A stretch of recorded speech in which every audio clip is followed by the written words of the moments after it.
जेके media देखने वाले सभी दर्शकों का एक बार फिर से बहुत बहुत स्वागत है। तो बड़ी खबर इस समय की सामने आ रही है बीजेपी के हवाले से। मैं आपको बता दूं कि इस समय मैं बीजेपी हेडक्वार्टर सांबा में मौजूद हूं और मैंने कल ही आपको बता दिया था कि बीजेपी एक महिला को बड़ी जिम्मेदारी देने जा रही है और वो जिम्मेदारी है जिला प्रधान सांबा की। तो फाइनली जिस नाम को लेकर मैंने आपको बताया था कि डीडीसी आशा रानी जी के नाम के ऊपर मोहर लग रही है, तो फाइनली आज जो है डीडीसी आशा रानी जी को जिला सांबा का बीजेपी का प्रधान जो है वो बना दिया गया है। उनका नाम जो वो सामने आ चुका है और आप देख रहे हैं कि पार्टी ऑफिस में उनको सम्मानित भी किया गया है तमाम कार्यकर्ताओं की तरफ से और एक बड़ी जिम्मेदारी इनको मिली है। खासतौर पर अगर महिलाओं को लेकर बात करें तो महिला सशक्तिकरण की लगातार बात की जा रही है, तो ये उदाहरण है कि महिलाओं को लगातार सम्मान मिल रहा है और महिला सशक्तिकरण हमें देखने को मिल रहा है। तो हम भी शुभकामनाएं देते हैं आशा रानी जी को जिनको नई जिम्मेदारी मिली है। तो सबसे पहले तो मैं आपको बहुत बहुत शुभकामनाएं देता हूं। फाइनली हम कल से ही ये खबर चला रहे थे कि आपका नाम जो वो सामने आ सकता है, तो इस नाम के ऊपर मोहर लगी है, आपको आज प्रधान जिला सांबा का बना दिया है। किस तरह से इस जिम्मेदारी को देख रहे हैं और उसी के साथ साथ महिलाओं को लेकर बात कर रहे हैं कि महिला सशक्तिकरण हमें देखने को मिल रहा है। तो फाइनली एक महिला को जिम्मेदारी दी है जिला की बीजेपी ने, क्या कहेंगे इसको लेकर? हमारे माननीय प्रधानमंत्री ने जो हम पर विश्वास दिलाया है, अपनी महिलाओं पर, अपनी बहनों पर, तो हम सबको साथ लेके अपनी बहनों को आगे लेके चलेंगे। हम उदाहरण बनना चाहते हैं उन बहनों के लिए भी कि आप आओ। अगर हमारे माननीय प्रधानमंत्री जी 33% आरक्षण दे रहे हैं, तो अगर आप घर से ही नहीं निकलोगी तो कैसे महिला सशक्तिकरण होगा? तो आपको, मुझे देखकर आपको निकलना पड़ेगा। तो अपने देश को बचाने के लिए हमें आगे आना ही पड़ेगा, क्योंकि हमारे देश के लिए आगे बहुत चुनौतियाँ हैं।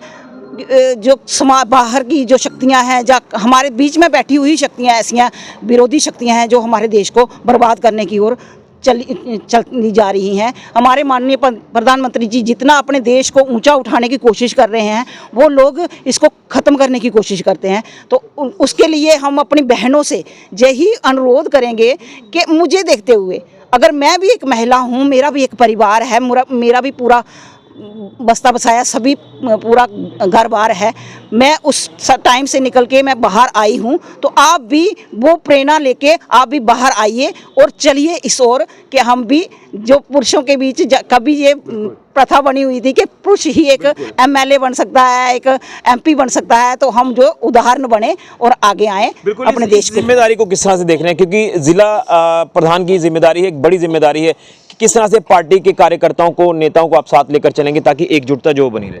ऋषि जी, पहले तो मैं ये कहूँ कि मैं बड़ी नहीं हूँ, कुर्सी बड़ी है जिसके आगे सभी पूरा जिला, उसके मैं उस कुर्सी को भी नमन करती हूँ जिस पर मुझे बिठाया गया है।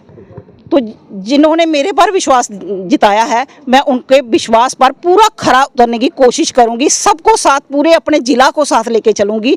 जितने भी मेरे कार्यकर्ता हैं, जो भी जिनको जैसा जैसा पद मिलेगा, वो मेरे साथ कंधे से कंधा मिला के चलें, ताकि अपने ज़िला को हम अच्छी ऊंचाइयों की ओर ले जाएं, तरक्की की ओर ले जाएं। तो प्राथमिकताएं मेन तौर पर क्या रहेंगी आपकी?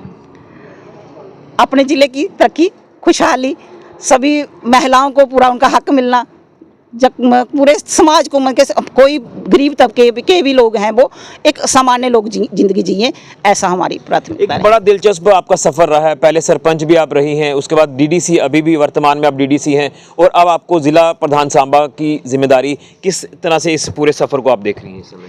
ऋषि जी, अगर मैं अपनी कहानी सुनाऊँ तो मैं एक छोटे से एक घर परिवार से हूँ, संघी परिवार से हूँ।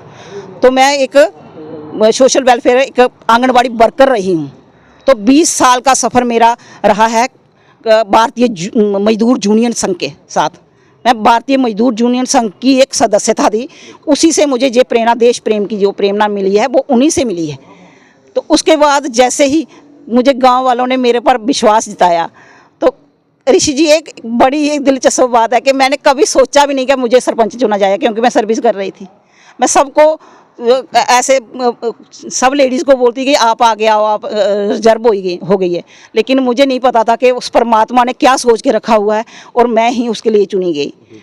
फिर जब डीडीसी हुआ, तो डीडीसी के लिए मैंने कभी किसी से, आज तक यही एक दिलचस्प बात है कि मैंने अभी जो मुझे पोस्ट मिली है, मैंने इसके लिए कभी किसी से भी नहीं कहा कि मेरा नाम दो, या मैंने अब खुद अपना प्रपोज किया और नहीं। लेकिन उस मालक को, उस परमात्मा को क्या मंजूर है मेरे से सेवा लेने का, उन्होंने मुझे जो जिम्मेवारी दी है तो मैं इसको बखूबी निभाऊंगी। चलिए, बहुत बहुत धन्यवाद। और आप इस जिम्मेदारी को बखूबी निभाए, यही हम आपसे आशा करते हैं। तो आशा रानी जी से यही आशा है कि ये पार्टी को मजबूती प्रदान करेंगी, क्योंकि जिस तरह से महिलाओं को आगे आने का मौका मिला है, सशक्तिकरण की हम बात कर रहे हैं, 33% जो महिलाओं का आरक्षण है, उसी आरक्षण के तहत जो है पार्टी ने एक बड़ी जिम्मेदारी आशा रानी जी को दी है, जो कि सरपंच रह चुकी हैं, अब डीडीसी हैं और अब जिला प्रधान सांबा इनको नियुक्त किया गया है। पार्टी की तरफ से एक बड़ा फैसला लिया गया है और इनका यही एक इनकी प्रायोरिटी रहेगी, प्राथमिकता रहेगी कि सभी को एक साथ लेकर चलें, एकजुटता जो है वो पार्टी के अंदर बनी रहे और पार्टी को मजबूती प्रदान की जाए। इसी उम्मीदों से जो है ये अपना सफर जो वो अभी आगे का ये जारी रखेंगी। लेकिन एक बड़ी अपडेट है कि बीजेपी ने फाइनली जिला प्रधान सांबा का नाम सामने लाया और उस नाम के ऊपर मोहर लगी आशा रानी जी के नाम पर, और आज उनको जो है वो सर्वसम्मति से जहां पर